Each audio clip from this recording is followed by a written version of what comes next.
ale to vůbec nevadí. Už to bude dneska jenom číst.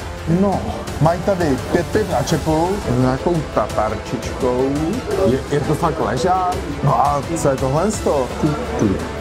Letní pitíčko. Letní názvoru. Tímhle bych se tady osvěžoval.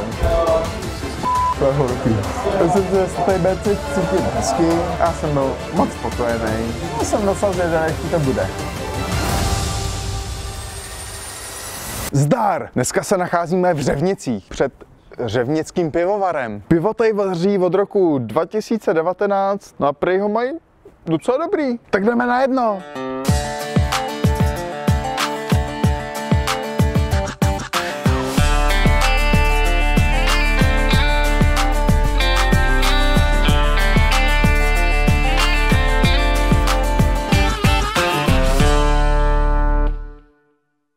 A máme objednáno a než nám to přinesou, tak si můžeme říct něco málo o historii.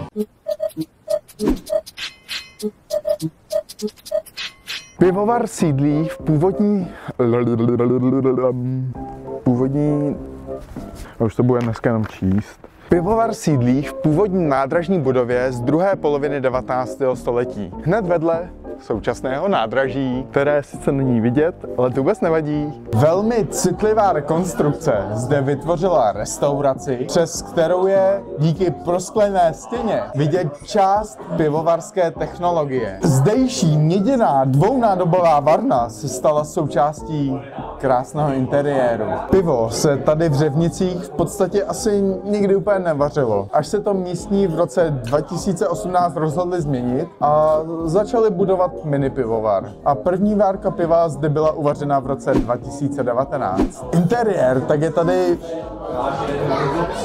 No, takhle, vlastně se jedná o nádražku, ale vůbec to nádražku nepřipomíná. Je to prostě taková za mě relativně moderní restaurace, ale dejchá to na mě takovým pěkným uklidňujícím dojmem tady. Takže je vlastně docela příjemný. Nabídka jídla, tak ta je tady taková docela klasická. Když se na to mrknem, ribeye steak, kuřecí rolátku, a nebo třeba gulášek. Mají tady 5 piv na čepu, 3 z toho jsou prostě klasický světlý ležáčky. Potom tady vidím, že tady mají nějaký speciálek, ležáček zázvorovej a pak tady mají jeden A-lík. Já jsem docela zvědavý, jaký to bude.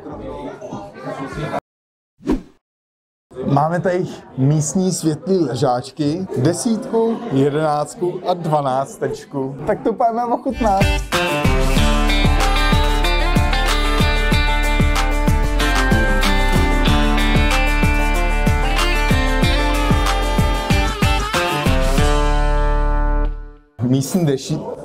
Místní desítečka, ležáček, světlej, příjemně taková lehce sladová, takový slabší tělo za mě trošku, jako na 10 vlastně docela ideální. Vůbec mi to nepřijde jako špatná 10, co tady se jim povedlo uvařit. To je přesně nějaký to pivo na celý večer, hrozně příjemný, já bych byl asi spokojený. 11, taky ležák. Když si k tomu čichnu, tak bych to spíš typoval nějakého A-líka. Cítím tam poměrně výrazný nějaký ovocitý tóny. I když se to napiju, tak je to fakt ležák. To pivo není jako špatný, to vůbec ne. Jenom jsou tam takový jako poměrně výrazitý ovocitý tóny. Není to nějak extra sladový, chmelový, není to moc hořký. Nevím, já bych to typoval spíš nějakého A-líka, ale jako vlastně příjemný pivko, jenom to podle mě není ležák. Tady máme jich 12, taky světlej ležáček. Jo, to je relativně příjemně hořký. Zase takový lehčí tělo, asi bych čekal, že by mohlo být trošku plnější a jestli tady ty piva mají něco společného, mohly být malinko nasycenější. Ale jako příjemně osvěžující relativně a ty piva jako mají dobrou chuť. Samozřejmě ta 10, 12 je tam trošku rozdíl. Tady to je trošku sladovější, tady to je trošku jaký chmelenější, hořčí. Prostě mohly by být trošku nasycenější za mě. Teď tady máme 2 takové speciálky. Tropic Ale, zázvorová 12.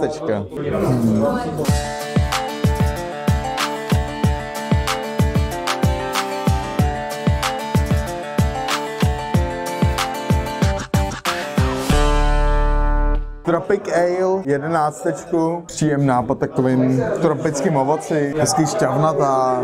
To je prostě příjemný alík na takový to letní pitíčko, do toho horka. Já myslím, že tohle si musí každý užít, každý mu to bude chutnat. To fakt vůbec není špatný a velmi příjemný pitíčko, který já si hrozně užívám, hrozně mi chutná. Má takovou jemnou chuť, cítím tam to tropické ovoce. To za mě jako bomba tohle docela. No a co je tohle? To je zázvorový ležáček. Ten zázvor je pěkně cítit, už když si k tomu čuchnu. Prostě vzali ležáček a dali do toho zázvor. Za mě to vůbec není špatný, takový příjemně osvěžující. Ten zázvor tam není jako moc silnej, není nějak jako štiplavej. Má tam takový prostě příjemný tóny ten zázvor, takový vlastně jako lehce pikantní to pivo, ale zároveň není to nějak jako nepříjemný, takže za mě úplně super. To si umím představit, že tímhle bych se tady osvěžoval. Krásný smažený chalapeňosky se sýrem, s nějakou tatarčičkou. Tak, a teď, když vezmu ten minulý fiskal.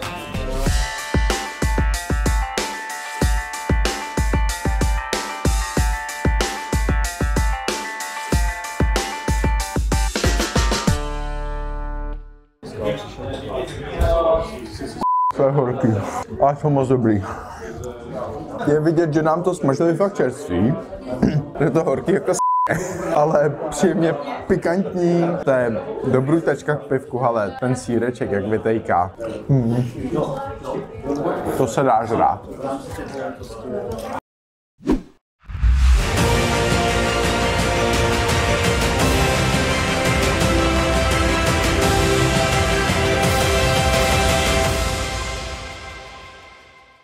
No.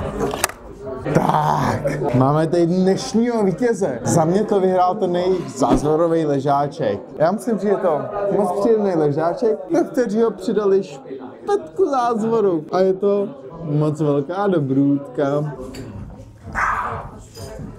Tak si to pak nějak zhodnotit, ne? No, interiér, jako vlastně hezký. Prostě taková restaurace, normálka. Myslím si, že se tady bude cítit hezky. Obsluha, tak to je tady moc příjemná. Hezky se na vás směje, když se zeptáte, tak vám řekne. A to já mám rád. Nabídka jídla, tak tady prostě taková, řekl bych hospodská, úplně skvělá. Každý se tady vybere. A nabídka piva, mě to tady bavilo. Mají tady prostě ležáčky, jeden ale, jeden zázvorový ležák, který mi mimochodem moc chutnal. Já jsem byl moc spokojený. Tak tohle to byl pivovar Řevnice ve Středočeském kraji. Já musím říct, že bych sem na takový jedno velký a jedno malý klidně zašel. Tak zas nikdy na jednom. Zdar! Jdeme na jedno!